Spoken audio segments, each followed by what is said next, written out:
Em nome do Pai, do Filho, do Espírito Santo. Amém.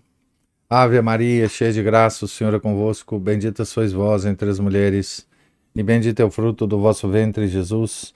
Santa Maria, Mãe de Deus, rogai por nós, pecadores, agora e na hora de nossa morte. Amém. São José, rogai por nós. São Felipe Neri, rogai por nós. Santa Tecla Marte, rogai por nós. Nossa Senhora de Fátima, rogai por nós. Em nome do Pai, do Filho, do Espírito Santo. Amém. Bom dia a todos. Nós estamos aqui na página 391 da biografia de São Pio X, escrita pelo Padre Hahnemann. Estamos aqui no capítulo Ignis Ardens, que é exatamente o título do livro, né? Fogo Ardente, Ignis Ardens. Primavera em Roma. Amendoeiras floriam nos jardins.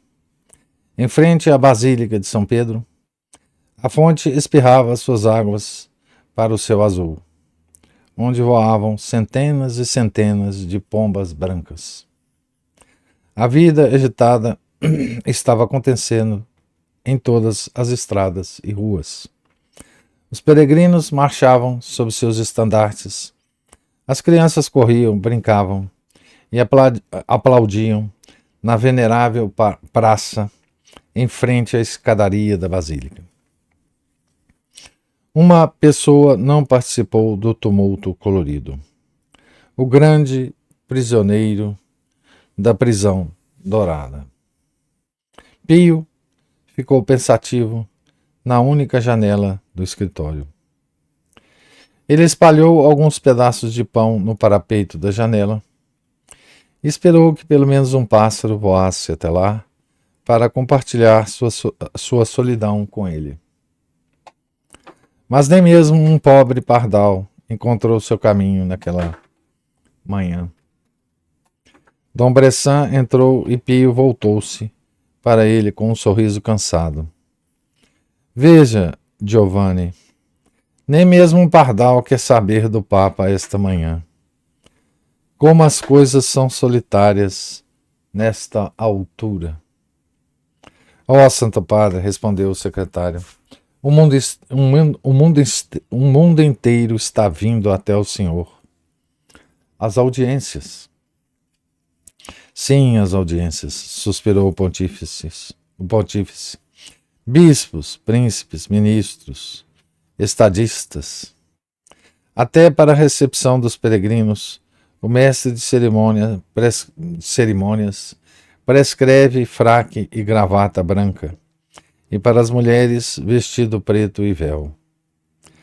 Meu pai e minha pobre e boa mãe não teriam podido comparecer a nenhuma das recepções, porque meus camareiros certamente os teriam rejeitado em seus velhos trajes simples de domingo. Mas decidi que não vou mais aturar isto. Todos podem vir até mim se não tiverem outras roupas, mesmo que seja uma camisa de trabalho gasta. Giovanni, vá até a janela. Veja com que orgulho se erguem as torres, cúpulas, palácios e vilas da cidade. Quantos miseráveis você acha que vivem em cabanas atrás delas? Em quintais onde um raio de sol nunca penetra. Meus filhos estão arruinados na pobreza, e seu pai mora em um palácio e não sabe nada sobre eles. Fazemos muito para aliviar a pobreza, Santo Padre. Os padres? Sim, eu sei. Mas eu mesmo quero estar com eles, como fiz em Mantua e Veneza. Costumo olhar às vezes para a velha batina preta, com a qual visitei os pobres em seus cantos e recantos, e acredite, ficaria feliz em usá-la novamente. No entanto, o bispo de Roma não consegue encontrar um caminho para o seu rebanho. Não posso sair pela porta sem que 4 guardas corram para a frente com as espadas desembainhadas, frenéticos, com pressa para me acompanhar em todos os lugares. Mas o que você trouxe hoje, Giovanni? As audiências. Dom Bressan olhou para a agenda. Aqui está a lista de candidatos para a recepção. 8h30, Mary Delval. 9 horas, o cardeal vigário. 9h30, prefeito da propagação da fé. 10 horas, o mestre esmoleiro. Em seguida, as audiências privadas. 10h15, padre Lani das missões em Uganda. 10h35, o príncipe Orsini com sua esposa. 10h50, Dom Sarani. 11 horas, Alois Oster, comerciante de Aachen, presidente da Sociedade Alemã do Menino de Jesus. 11h15, Sr. Henry Smith, plantador de algodão dos Estados Unidos. 11h30, o novo bispo de Chalon. À tarde, recepção conjunta na Galeria dos Mapas, peregrinos da Alemanha, Sardenha, Hungria e Suíça. É um dia inteiro de trabalho, Pio suspirou. Cardeal secretário de Estado, por favor. Quando Mary Delval terminou seu relatório, acrescentou hesitante.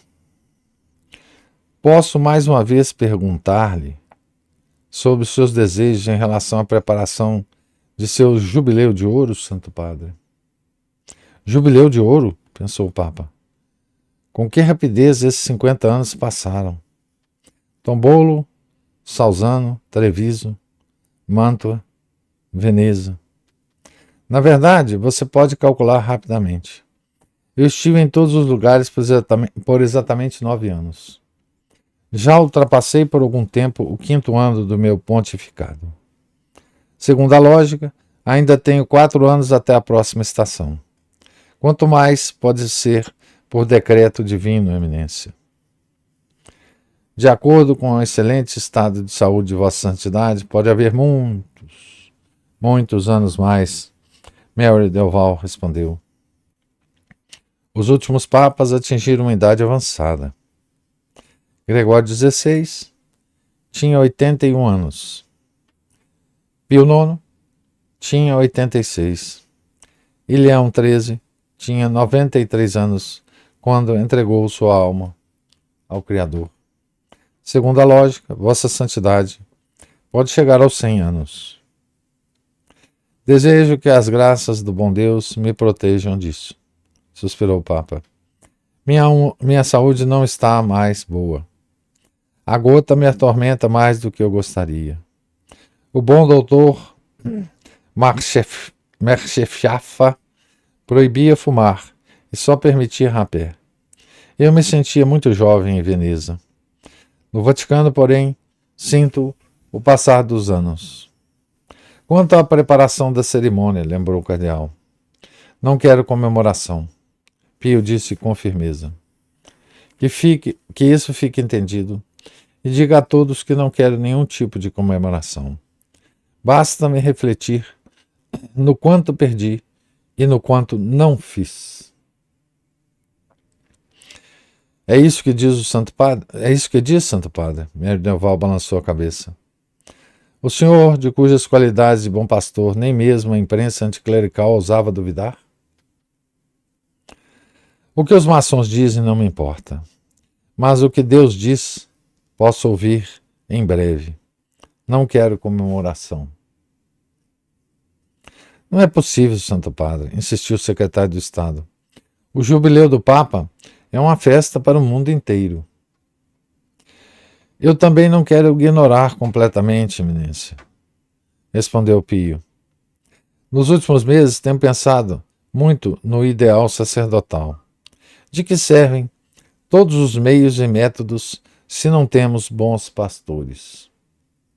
Preciso de santos sacerdotes, Eminência. Portanto, antes do meu jubileu, publicarei uma exortação ao clero. E se eles seguirem minha palavra, será o mais doce presente de aniversário. Será de maior valor do que muitos discursos vãos e artigos de jornal. Maior do que a missa solene pontifical e a saudação musical. É isto. Veja. Pio apontou para um monte de folhas manuscritas. Escrevi com o coração nas minhas horas tranquilas da noite os melhores desejos do meu coração. Pio levantou-se e foi até a janela. Renovar tudo em Cristo, meu caro irmão. Este é meu lema há 5 anos. O que eu renovei no mundo todo. A música sacra, com muito cuidado. Isso é tudo, eminência. Pio voltou-se novamente para o secretário de Estado e uma luz brilhou em seus olhos. Porém, se eu criar bons pastores, eu realmente renovarei tudo. Eu mudarei a imagem do mundo com santos sacerdotes. Todo o resto continua sendo de menor importância. As audiências adicionais trouxeram novos problemas e exigiram decisões importantes. O Papa ficou muito satisfeito com o relatório do missionário de Uganda. Padre Lani estava na frente dele em suas vestes brancas, bronzeado pelo sol africano, com olhos brilhantes em seu rosto magro. O sangue de nossos jovens mártires deu um fruto maravilhoso, o missionário relatou. Nosso vicariato já conta com mais de 100.000 cristãos. Peço a Vossa Santidade que aceite iniciar o processo de beatificação. Sim, respondeu o Papa animadamente. Entregue o material à congregação dos ritos. Farei com que agilizem o máximo possível o processo.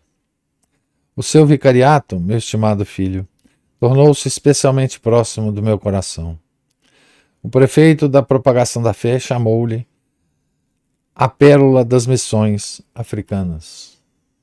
Receba minha bênção especial para seus filhos e diga-lhes que os negros da Uganda são os mais queridos do meu coração. O príncipe Orsini anunciou o noivado de sua irmã ao Santo Padre e pediu sua bênção para o jovem casal. Um padre entrou em seguida com todos os sinais de confusão em seu rosto. Você está me causando muitos problemas, Dom Sarani. Pio balançou tristemente sua cabeça branca. Um padre romano que tem tantas dívidas. Veja só, aqui está uma carta de credores que reclamam que não receberam seu dinheiro de volta. Tem até uma conta não paga aqui, de um fabricante de armas. Por que precisa de uma arma de fogo? Às vezes eu caço, gaguejou o pastor. Sim, eu entendo. Parece que em Isola Sacra, as codornas, coelhos e narcejas que você caça são mais importantes do que as almas confiadas a você. E as dívidas? Também contraí dívidas como pároco. Isso eu entendo, mas não para comprar armas de fogo, mas para ajudar meus pobres filhos necessitados. Santo Padre, também na minha aldeia há muitos necessitados, e os rendimentos são tão baixos que sou obrigado a contrair dívidas. Sarani tomou as palavras do Papa como uma tábua de salvação. Bem, está certo. Quanto você precisa para ter uma vida decente sem se endividar? 200 liras por mês, respondeu o padre, que na verdade recebia um salário muito maior. Bom, desta vez pagarei sua dívida e lhe darei um emprego em que sua renda mensal será de 200 liras.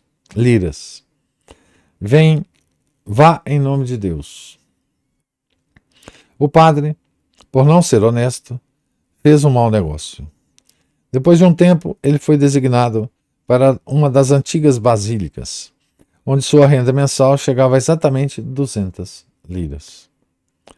Alois Oster era um honesto comerciante de vinhos de Aachen, a cidade imperial. Pio o recebeu com muito carinho. O comerciante usava uma medalha alta em seu fraque, que havia sido dada a ele pelo Papa alguns anos atrás. Li seu relato com muito prazer, disse Pio com a ajuda de um monsenhor de língua alemã. Estou muito feliz que os alemães façam tanto pelas missões. Eu abençoo o seu trabalho do fundo do meu coração. Isso vai incentivá-los ainda mais, assegurou Oster, o presidente da Sociedade Alemã do Menino de Jesus. Após a recepção, o comerciante de vinhos perguntou se o padre aceitaria uma caixa de vinho de qualidade. Bom e velho vinho do Reno, Santo Padre, assegurou Oster, o comerciante, a Pio. Oh, obrigado, Pio riu. Então você pode adicionar ao seu nome, fornecedor de vinho da corte papal. Isso pode aumentar as vendas, mas não deve aumentar o preço do vinho. O fazendeiro americano orgulhosamente relatou que mandou construir uma igreja para seus negros. Uma igreja só para negros? Perguntou Pio espantado. Claro, riu o rei do algodão. Negros não podem sentar junto com brancos na casa de Deus. Ah, onde iria parar a disciplina então? Os negros poderiam então se sentir iguais aos brancos. Eles também são iguais, Sr. Smith, respondeu o Papa com firmeza. E eu não entendo por que eles não podem se ajoelhar ao lado de seus senhores brancos diante de Deus. Confuso, o fazendeiro encarou o líder da igreja. É uma boa piada, ele disse finalmente. Não, isso não é uma piada, Pio respondeu calmamente. Acho que é preciso renovar seus pontos de vista sobre algumas coisas no interior do Mississippi. Abolimos a escravidão, o americano se desculpou. Houve uma guerra civil entre o norte e o sul por causa disso. Agora os negros também são pessoas livres. E como está a lei de Lynch? Ainda se pode enforcar negros na árvore mais próxima se encontrarem falhas em suas ações? Os bispos fizeram muito barulho, riu o Yankee alegremente. Agora, na maioria das vezes, também levamos o negro a um tribunal regular. É assim que deve acontecer sempre. Um homem livre, mesmo negro, tem o direito de ser ouvido, de se defender, mesmo que tenha cometido um crime. Pio olhou para o relógio. O camareiro mor também se ressentia constantemente disso. Em sua opinião, não convém à pessoa consagrada do vigário de Cristo na terra carregar um relógio no bolso. Leão XIII nunca teria violado a etiqueta a tal ponto. Ó Santo Padre, que relógio ruim o senhor tem, o americano balançou a cabeça. Até o cavaleiro mais jovem da minha fazenda tem um relógio melhor que este. Dê-me o seu relógio e aceite o meu em troca. Com isso, tirou do bolso um magnífico relógio de ouro incrustado de pedras preciosas. Este é um relógio de $1000, Santo Padre. Bem, vamos trocar. Este é um bom negócio para o senhor, pois seu relógio não deve custar mais do que 5 libras. Não, não, caro senhor, Pio respondeu com uma risada. Isso me custou muito mais. Meus adoráveis pais suaram por causa disso. Um presente de minha mãe. Eu não o daria por 1 milhão. A lembrança da minha primeira comunhão. Muito ruim, o Yankee deu de ombros. Ame seus negros, aletou o Papa na despedida. Bem, vou tentar. O fazendeiro assentiu. Vou dar-lhes seus cumprimentos. Eles ficarão felizes com isso. E também darei conta do relógio. E, a quem perguntar, direi apenas: bem, Pio X é um bom papa, mas um péssimo empresário. Pio acolheu calorosamente o novo bispo de Chalon e ouviu profundamente seu relato sobre o heroísmo e o sofrimento dos católicos franceses. Eles são heróis. Mesmo que o infeliz abade modernista, Loisy, tenha que ser excomungado por causa de seu comportamento, disse o Papa emocionado. Eu rezo muito por ele. Trate-o com gentileza, e se ele der um passo em sua direção, dê 2 passos ao seu encontro. Tarde da noite, Pio pegou o manuscrito, sua exortação ao clero do mundo, no qual vinha trabalhando há tantas semanas. Antes de começar a escrever, ele se ajoelhou e fez sua oração. Santifica-os na verdade, como orou o seu mestre. Então ele se levantou e escreveu até que os sinos da igreja de São Pedro anunciaram meia-noite. Na manhã seguinte, quarta-feira, sentou-se com as irmãs e a sobrinha mais nova, Gilda. Entre seus parentes, ele estava mais uma vez cheio de alegria e muitas vezes brincava como gostava de fazer na juventude. Ele perguntou de maneira amigável sobre a condição delas. Recebemos um carro de presente, disse Gilda. Foi-nos dado por um americano rico. Ora, um carro? Pio balançou a cabeça. Não seria bom se minhas irmãs andassem pelas ruas de Roma num carro desses? O que haveria de errado com isso? Gilda perguntou espantada. Vocês me causariam grande aborrecimento, afirmou Pio. Oh, como eu ficaria feliz, ela reclamou. Você é uma tola, Rosa repreendeu. Eu disse que não era para você. Então vamos vendê-lo, Maria disse com firmeza. Podemos fazer muito bem com o seu preço, Ana concordou. Será o melhor, disse Pio. Depois contou a história da troca do relógio, que não aconteceu, e que o americano chamou de péssimo empresário. Finalmente, Pio ficou sabendo de um assunto confidencial. Um jovem conde da nobre guarda fez uma séria proposta de casamento a Gilda. O que você ganharia com um conde, um nobre? Riu o Papa. Considere que você é uma simples garota da aldeia. Acho que o ar romano não lhe faria bem. Mas eu nem quero saber disso, disparou Gilda, mal conseguindo conter as lágrimas. Ultimamente, seu pai tem me importunado para levar seus 2 irmãos gêmeos ao Vaticano, disse o Papa, pensativo. No entanto, nada resultará disso. Eles são mais úteis em casa. Essa é a minha opinião também, disse Rosa. Eles também recomendaram que eu levasse Dom Batista comigo, como prelado doméstico, até como cardeal. Como se o pároco de Prossanho não fosse mais feliz na sua aldeia do que aqui, no Vaticano. Graças a Deus, ele é inteligente o suficiente para ver isso. Os parentes se despediram com o coração pesado. Os meses passaram lentamente. Em agosto, Pio tornou público seu discurso, começando com a exortação ao clero, que foi recebida com alegria. Embora Pio tivesse proibido todas as celebrações, seu jubileu foi celebrado com luz especial. Insondáveis legiões de peregrinos vieram de todo o mundo felicitar o Papa. Mesmo quando os jornais liberais noticiaram planos de bombardear o Vaticano e a Basílica de São Pedro. Estadistas e reis enviaram seus presentes caros e Pio apenas balançou a cabeça. O que você acha, Giovanni, quanto Levi de Veneza daria por isso?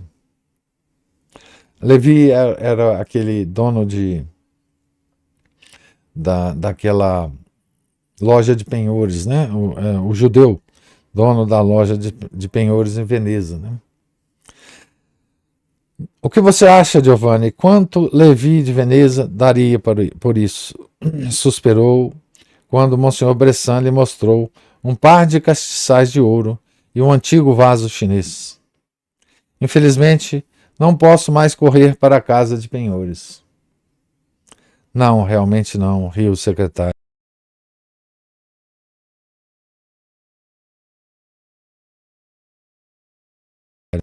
Onde mestre Perozzi regiu uma missa de Palestrina para um público de 50.000 pessoas.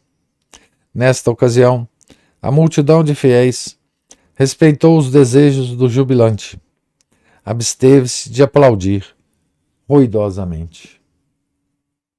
O ano do jubileu terminou com uma aprovação séria. Em 28 de dezembro, notícias de um terrível terremoto chegaram da Calábria e da Sicília. Reggio e Messina foram completamente destruídas. 100.000 pessoas perderam a vida. Hoje é o dia dos santos inocentes, disse o Papa com voz quebrada pela dor. Meu Deus, quanto sangue inocente foi derramado. Meus pobres filhos. Meus pobres filhos. Trens cheios de feridos e mutilados chegaram a Roma. O Papa ordenou que os portões do Vaticano fossem abertos e os infelizes admitidos. E se não houver camas suficientes, peguem a minha também, ordenou o Papa. Ele confortou e abençoou os feridos, e prometeu ajudar aqueles que se tornaram mendigos. Ele apelou ao mundo inteiro para ajudar os afetados pelo seu grande sofrimento. Ao seu chamado, muitos milhões de liras vieram, e assim eles puderam suprir a necessidade premente. Ele mesmo cuidou de 400 órfãos, mandou construir novas igrejas, escolas, seminários, orfanatos e alojamentos nas regiões destruídas. Calabria ac Siciliae, orphanis adiutor et pater. Ajudante e pai dos órfãos da Calábria e da Sicília. Era o título honorário que o povo lhe dava naqueles tempos difíceis. Ignis ardens. O fogo do seu amor curou tudo o que foi destruído pelos incêndios do terremoto. Os maçons romanos já não recusavam o respeito devido ao Papa. Então aqui termina o capítulo intitulado Ignis Ardens, né? Que é um capítulo que contém principalmente, né, um dia da agenda do Papa, né? Um dia em que a agenda e ele vai recebendo as pessoas anotadas naquela agenda, que é feita pelo seu secretário em particular, né? E ele então vai se desempenhando lá no papel de prisioneiro do Vaticano, né? Então vai conversando com as pessoas e vai resolvendo os problemas, tomando as decisões a serem tomadas, né? Então, para se ter ideia, né?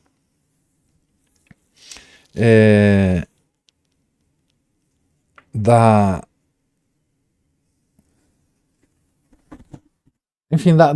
vida diária de um Papa no início do século passado, né? De um Papa santo, né? Mas de um Papa, né? A burocracia, né? do Vaticano,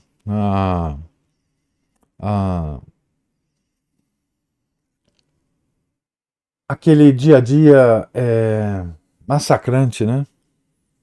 E também vimos aqui, através da pena do nosso biógrafo, as preocupações mais íntimas do Papa, né? Com a situação do mundo, com a situação de Roma, com a situação da Itália, enfim. E um pouco também, né, do que ele...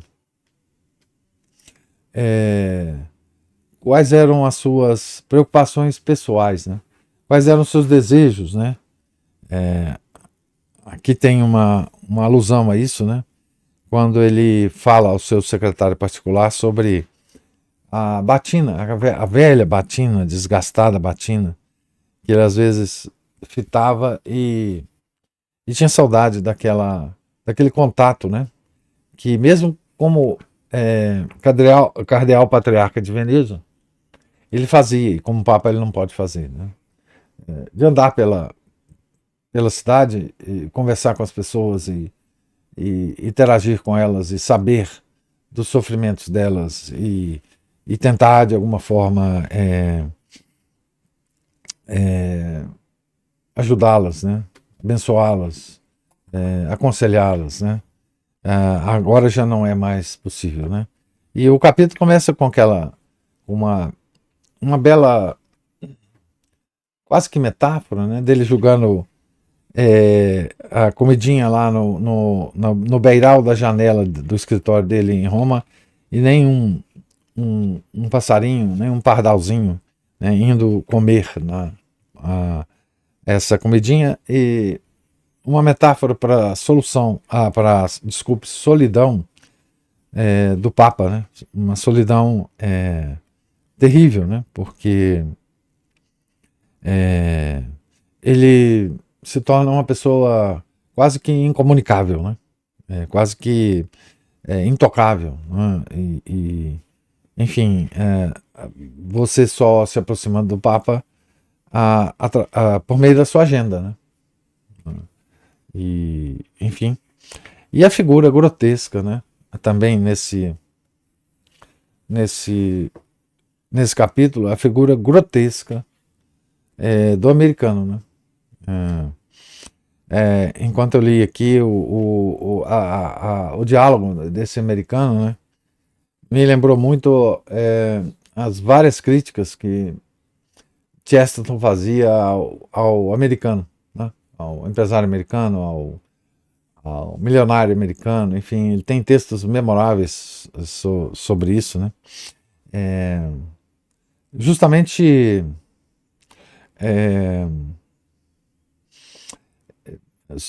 sobressaltando esse espírito, né?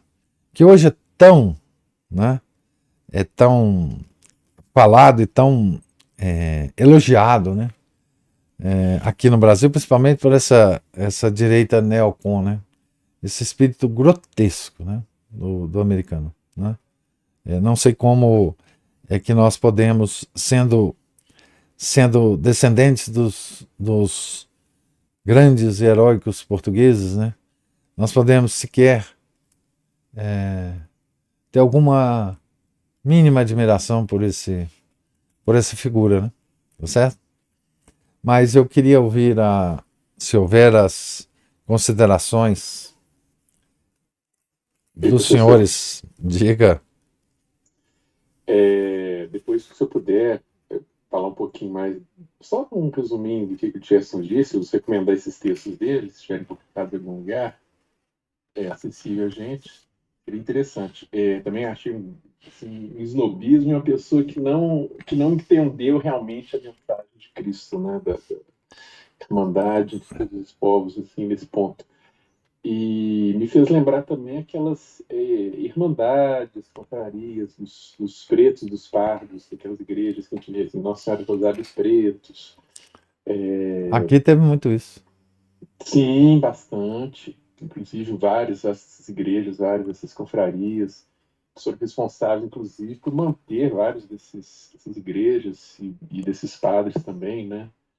Eu te vi nessas cidades históricas aí, né? E, bom, se eu tiver Mas algo... aqui é antes da Lei Áurea, né? Sim, bastante. Que não era o mesmo caso lá nos Estados Unidos, né? O próprio Marcelo Andrade, com quem o senhor fez Ai, meu Deus. um podcast há um tempo atrás, muito bom, por sinal. Eu não pude assistir tudo, só um pedacinho, né? Depois eu tinha um monte de coisa para fazer, não deu para. Mas nós vamos ver os pedacinhos aos poucos. Ele mesmo publicou, né, a forma diferente de tratamento dos escravos, seja dos holandeses, seja dos ingleses, franceses e aqui, né, dos lusos brasileiros, né, e dos espanhóis. Aí vem o nível, assim, os piores, né, a começar pelos holandeses, depois pelos ingleses, depois pelos franceses. E melhorzinhos mesmo eram os ibéricos, né? Aliás, até um negócio interessante falar dos ibéricos, que o senhor até mencionou. Tem um canalzinho no YouTube, que quando a gente toca, a gente escuta, às vezes na hora das refeições, né? Nós estamos aqui ouvindo o senhor e eu te dando nosso cafezinho de manhã. ele faz um trabalho muito interessante de história, e assim, é fantástico, chama História Ibérica. Eu recomendo bastante, os vídeos dele são muito bem feitos. Também Pesquisa recomendo. dele muito boa. É. Ontem a gente assistiu a origem do navio Galeão, e daí veio do artilheiro que ganhou a Cismaria e virou aquela região, um bairro do Rio de Janeiro chamado Botafogo, né? Aham. E a construção naval no Brasil antigamente, tudo mais. Muito interessante, pessoal, eu recomendo demais. Eu também E recomendo, é muito bom, muito bom. não é? Tem muita coisa boa que brota por aí. A gente fica vendo por que e como que esses malditos aí positivistas aí do final do Império e da República fizeram com a cabeça do povo, né? Ensinaram a história errado, né? Transformaram uma nação assim já emergente simplesmente um amontoado de favelados, né? E pensa bem, hoje em dia, quem brandia uma bandeira, ainda que tenha aqui esses desenhos de inspiração maçônica, né? Uma bandeira brasileira, ele pode virar réu de algum inimigo público, ameaça à segurança nacional, enquanto quem tiver com a bandeirinha vermelha ganha um salvo-conduto, né? Um habeas corpus diretivo. É, É isso interessante. é um absurdo, né? Assim, É, o que Dizem fizeram. que a nossa história será reescrita, né, professor? Na verdade, ela já foi reescrita. Há muito Né? Segundo tempo. aquele livro, 1984, do Orwell, nós já chegamos Já, antes do título do livro. já tá. Aliás, antes de mil. Antes. Olha, na época em que ele escreveu esse livro, que foi, devia ser na época de 30 e 40, Por a aí. escola já tá. A história já estava reescrita. Já. Quando a gente chega na Segunda Guerra Mundial, as coisas já estavam prontas para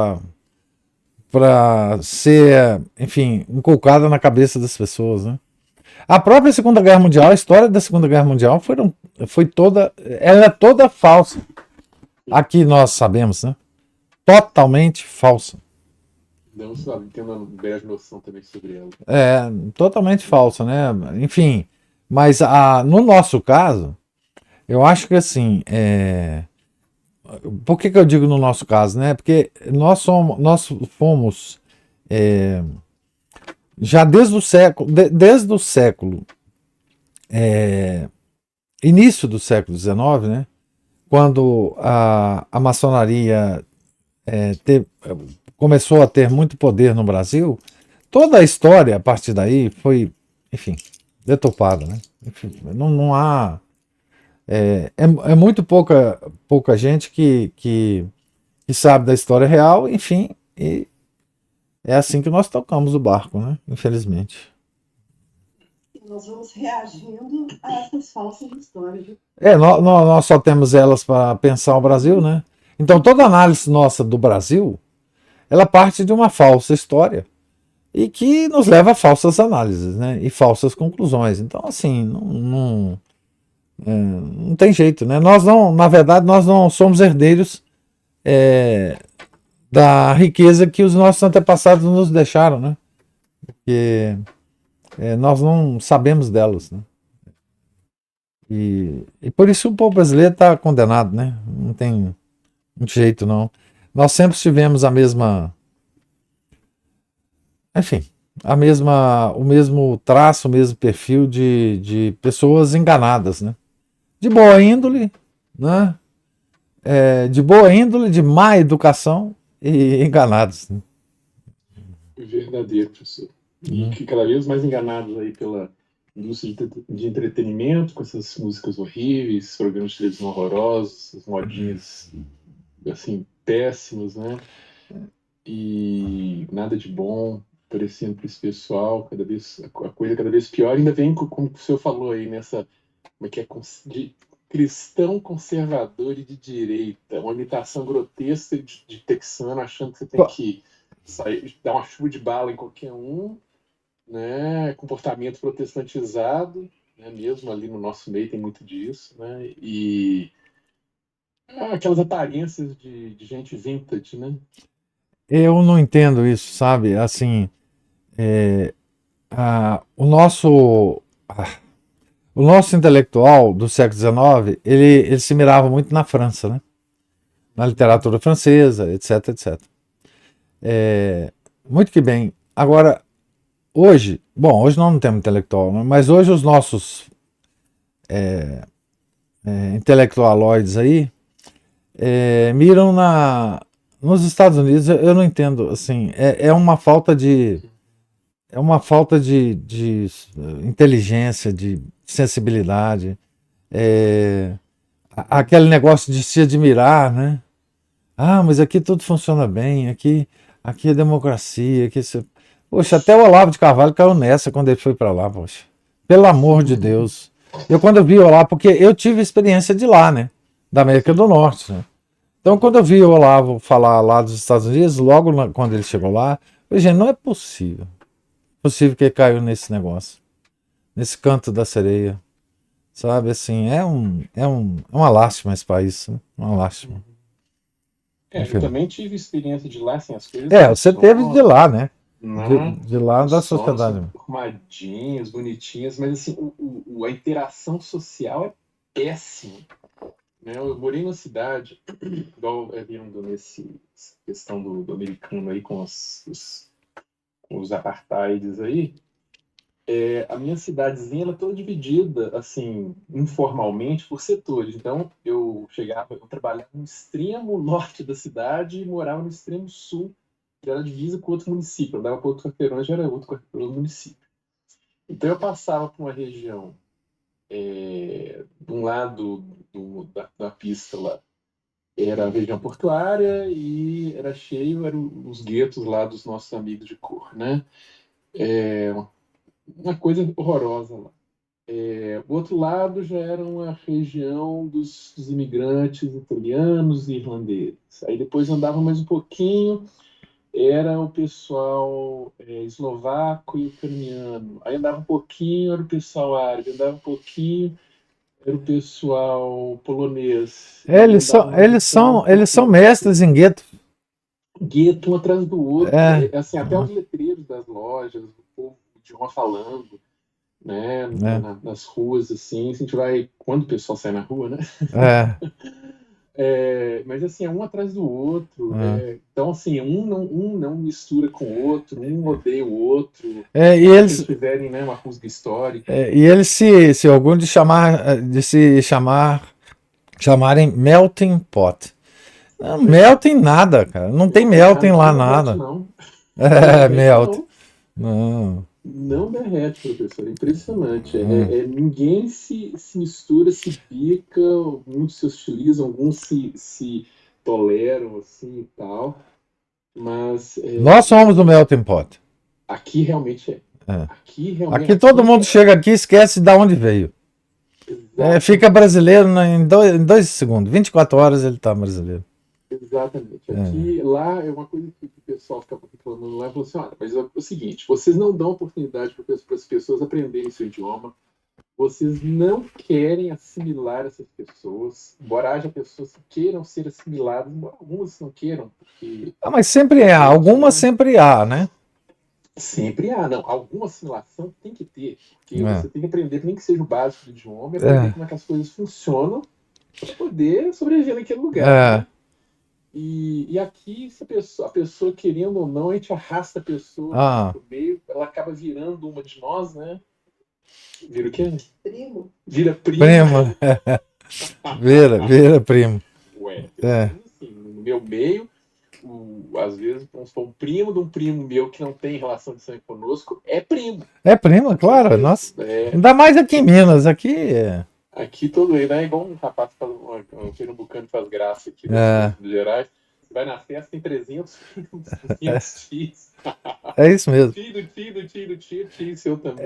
Nós somos verdadeiro melting pot. Agora, há brasileiros que ficam lá. Aqui é o melting pot americano, não sei o quê. Pelo amor de Deus. Parece aqueles bolinhos que tem aqueles parecendo um panetone, que tem os pedacinhos de fruta, mas estão todos partidinhos e todos espalhadinhos. Eles se tornou... Não é uma civilização assim acolhedora, não. Eles só acolhem lá para o pessoal lavar prata e servir de garçonete nas lanchonetes dele. Isso, para poder ganhar dinheiro, porque toma aqui seu dinheiro, tchau, vai embora e acabou. E votar nos esquerdistas. Voltar nos bidês da vida. Os BTs. Mas é isso, professor. E até que assim, se o senhor souber algo mais assim dessas. Eu ainda tenho que estudar um pouco, porque eu já li a respeito disso muito tempo atrás, dessas antigas confrarias, assim. Isso é bonito, né? Essas histórias, né? O máximo que eu consegui foi descobrir algumas confrarias do Rosário. Outro dia descobri outra, Goiás, né? Você é um cara que é bom de indicação de confraria mesmo. Pois é, mas eu prefiro, assim, aquela lá da França, né? Havria, É isso. Que ela foi a primeira, uma das primeiras que eu me inscrevi, né? Agora eu tô inscrito em uma, duas, três, quatro, acho que quatro. Isso, tô colecionando Bom, inscrição em confraria. bom. Bom, mas dessas confrarias, aquelas outras sumiram, desapareceram, e tem aquelas antigas ainda confrarias que tem, por exemplo, na Espanha, das confrarias dos penitentes, né? Alguns poucos piedosos se tornaram mais vocação política do que tudo. Mas se você souber alguma coisa assim, mais dessas Infelizmente. coisas antigas, porque senão para saber disso tem que parar lá em Ouro Preto, puxar alguma coisa aqui em Ceará, alguma coisa assim. Então, nós temos aqui um colecionador de confrarias. Nós temos aqui uma colecionadora de missais. Não sei se você sabe. Quem? Pois é. Ela está aqui presente. Qual delas? É a minha esposa aqui ou é Não é sua esposa, não. Eu não sei se a sua esposa é colecionadora de missais. Mas eu acabei sendo meio colecionador assim por acidente também, viu? Já ganhei da minha mãe, já ganhei da minha sogra, comprei um, aí depois comprei outro. Tem uma colecionadora boa de missais. Parabéns pra ela, viu? Professor, muito obrigado. Ela vai falar aí agora. Falar dos missais. Eu falei que eu vou fazer um museuzinho virtual, fazer as fotos porque são muito bonitinhos, muito engraçadinhos.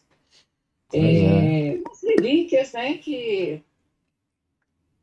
assim como a gente, quando era criança, ganhava os medalhões, né, os livrinhos de primeira comunhão, santinhos, aqueles santinhos maravilhosos. Antigamente era costume fazer missais diferenciados para dar de presente, né? Uma primeira comunhão, uma coisa assim. Então, existem verdadeiras joias. E eu tenho algumas aqui. Umas que, né, na verdade, eu encontrei da minha mãe e acabei achando aí por aí. Mas eu vou fazer depois um apanhado de fotos e vou publicar lá no nosso grupo, porque eles são muito bonitinhos. Ótimo, então. Muito bom. Ô, professor, nós já estamos encaminhando para o final do livro, né? Tá. E é muito interessante, eu não vou até fechar, mas a gente está vendo aqui aspectos que eu imagino nenhuma outra obra, pelo menos assim, eu tenho tentado buscar mais um pouco a biografia do Papa. Você tem um caso aqui, outro ali, mas esse livro entrou bem assim nas minudências, né, das relações do Papa. E realmente, pessoal, chama a atenção esse lado caridoso dele, né, pessoalmente caridoso, né, pessoalmente preocupado, porque a gente sabe, assim, qualquer resumo da vida de São Pio X, estão sempre falando, assim, né, das dificuldades que ele enfrentou e ressalta, né, a Pascendi Dominique Breges, esse aspecto do catecismo, o que ele sempre chama atenção, que é a formação dos padres e a educação correta das crianças, né, no catecismo, ensinar o catecismo para as crianças. Mas nessa obra a gente vê muito essa atitude dele, ele sempre foi caridoso, claro, mas ele como Papa, ele continua com essa atitude pessoal, né? Isso não foi distanciado dele com o papado, né? Esse traço dele. Né? Então, interessante ver isso. Apesar desses advérbios. Não, esses advérbios são terríveis. Ai, meu Deus do céu. Não, eu acho que mais dois encontros a gente termina. E aí a gente começa o livrinho do Mary Delval, que também vai nos ocupar pouco aqui. Talvez, sei lá. Porque o livrinho é muito pequenininho, né? E aí a gente termina a leitura sobre São Pio X. Talvez em algum momento essa semana eu divulgue a nossa próxima leitura. Já estou com ela aqui engatilhada. É um livro que é fácil de comprar, enfim, mas eu vou divulgar ela em algum momento essa semana. Que bom, muito bom. É. Gente, assim, é ótimo, ótima essa expectativa. Muito bom. Nós vamos voltar uns 6 séculos para trás aí. É ótimo.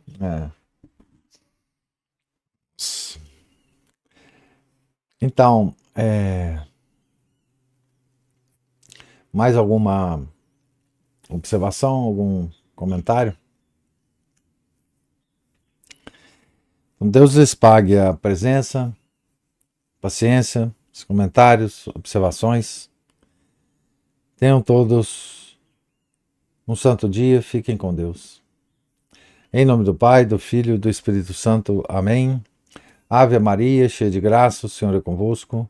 Bendita sois vós entre as mulheres, e bendito é o fruto do vosso ventre, Jesus. Santa Maria, Mãe de Deus, rogai por nós, pecadores, agora e na hora de nossa morte. Amém. São José, rogai por nós. São Felipe Neri, rogai por nós. Santa Tecla, rogai por nós. São Pio X, rogai por nós. Nossa Senhora de Fátima, rogai por nós. Em nome do Pai, do Filho, do Espírito Santo. Amém.